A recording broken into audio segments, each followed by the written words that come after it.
अंत भला तो सब भला। रोली की शादी उसके माँ बाप एक आलसी लड़के से करा देते हैं। चलो, रोली की शादी हुई और हमने गंगा नहाई। और क्या, बेटियां तो होती ही हैं बोझ। हाँ, पर अब क्या चिंता, उतार तो दिया बोझ तुमने, अब वो लोग समझे। ससुराल में रोली का पति कहता है, देखो, मैं कोई काम नहीं करता, ये बात तुम्हारे मम्मी पापा को बता दी थी मैंने। अब जो किराया आता है दुकान का, उसी से घर का गुजारा करना है। कभी भूल से भी कोशिश ना करना किसी चीज की डिमांड की।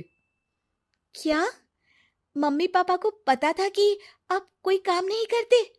और क्या, बड़ा अच्छे से पता था। उन लोगों को तो तुम बोझ लगती थी, बोल रहे थे कि बस शादी कर लो और कोई मतलब नहीं है। रोली को यह सुनकर बहुत गुस्सा आता है, लेकिन करती भी तो क्या, क्योंकि वो जानती थी कि उसके माता पिता ऐसे ही हैं। जैसे तैसे रोली दिन काट रही थी। रोली को एक प्यारी सी बेटी होती है। धीरे धीरे वो बड़ी होती है और उसके साथ उसकी जरूरतें भी बढ़ती जाती है।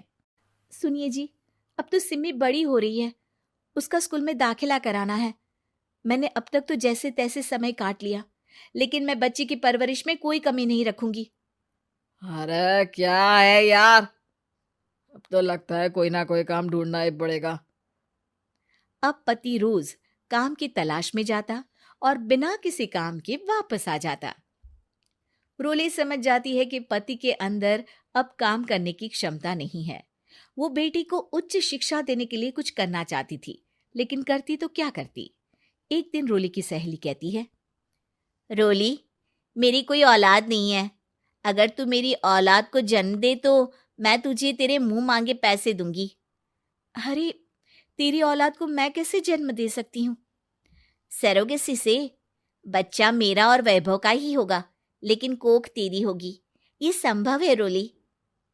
रोली कुछ सोचकर कहती है, मुझे मंजूर है, लेकिन मैं इसका 2 लाख रुपया लूंगी। अरे कोई बात नहीं, मुझे मंजूर है। रोली खुश हो जाती है कि एक बच्चा पैदा करने का उसे 2 लाख रुपया मिलेगा। वो घर आकर पति को बताती है, वो भी खुश हो जाता है। अब क्या था, डॉक्टर के पास जाकर सहेली का बच्चा रोली की कोख में पलने लगता है। मुझे 20,000 चाहिए मेरे बेटी के एडमिशन के लिए।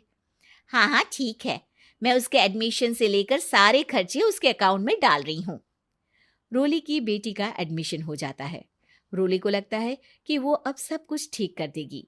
दिन और महीने आगे बढ़ते हैं। अब एक दिन, एक बात कहूँ जी, काश इस बच्चे को मैं रख पाती। मैं अब इससे काफी जुड़ गई हूँ।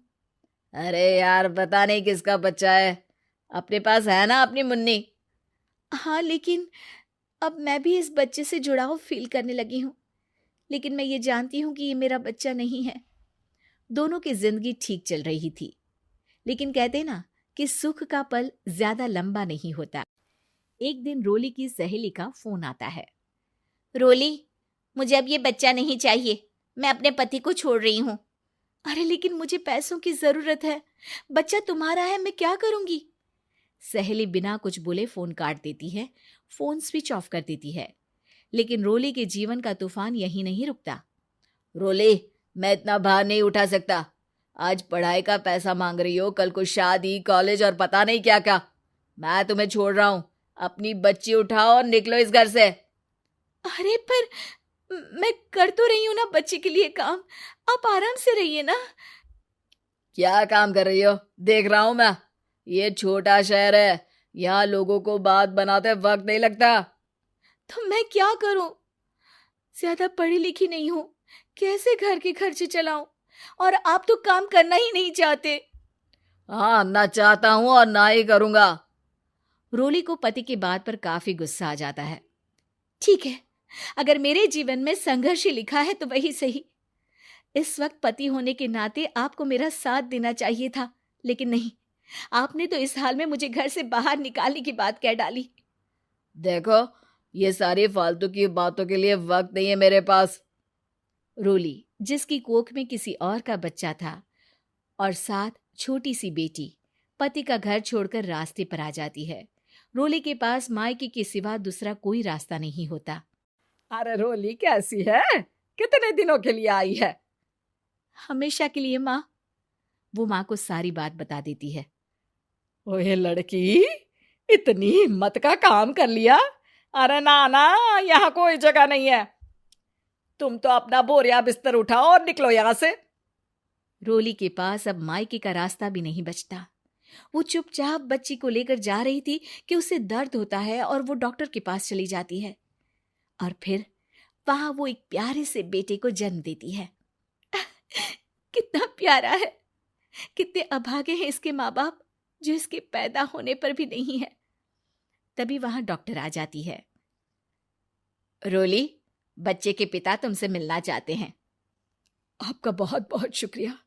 मैं इस बच्चे को पालूंगा, भले ही इसकी माँ ने इसे छोड़ दिया हो, पर मैं अपनी जिम्मेदारी निभाऊंगा। तो क्या आप मुझे इसके पैदा करने के लिए जिन पैसों की बात हुई थी वो भी देंगे? हाँ, और साथ ही आप चाहें तो मेरे घर में रहकर मेरे बच्चे की देखभाल भी कर सकती हैं। मैं उसके लिए आपको सैलरी दे दिया करूंगा। रोली को लगता है कि जैसे भगवान ने उसके लिए सुकून का रास्ता खोल दिया। वो अब मुकेश के साथ उसके घर चली जाती है, जहां रहकर वो उस बच्चे की देखरेख करती है। अब मुकेश के घर को रोली अच्छे से संभाल लेती है। उसके लिए खाना बनाने से लेकर बच्चों की देखभाल और घर की देखरेख। धीरे धीरे मुकेश को रोली से प्यार हो जाता है। रोली, तुम्हारी बेटी और मेरा बेटा बिल्कुल भाई बहन की तरह साथ रहते हैं। हाँ, आखिर है तो एक ही कोख के बच्चे, अटैचमेंट तो होगा ही ना। रोली, तुमने घर और मुझे दोनों को संभाल लिया। ये तो मेरा काम है। आपने भी तो मुझे छत दी जिससे मैं अपनी बेटी की पढ़ाई और भविष्य के लिए पैसे जोड़ सकूं। अब रोली, क्या तुम मुझसे शादी करोगी? अब मैं जानता हूं तुम्हारी भी शादी कुछ खास अच्छी नहीं रही। रोली को मुकेश की बात ठीक लगती है। वो उसे हाँ बोलने की सोच ही रही होती है कि उसके पहले पति का फोन आ जाता है। रोली, मैं बहुत परेशान हूँ। मेरा एक्सीडेंट हो गया है। मैं चाहता हूँ तुम वापस आ जाओ। रोली को पुराने पति की चिंता होने लगती है। वो सोचती है कि वो क्या कर रही थी। हाँ हाँ ठीक है, मैं आ रही हूँ। हाँ रोली, आ जाओ, लेकिन बच्ची को कहीं हॉस्टल में छोड़कर आना, क्योंकि मैं नहीं चाहता कि हम लोगों के बीच फिर से वो सारी बातें हो। रोली को समझ आ जाता है कि पति आज भी सुधरा नहीं है। वो पति के पास जाने से इनकार कर मुकेश को हाँ कर देती है।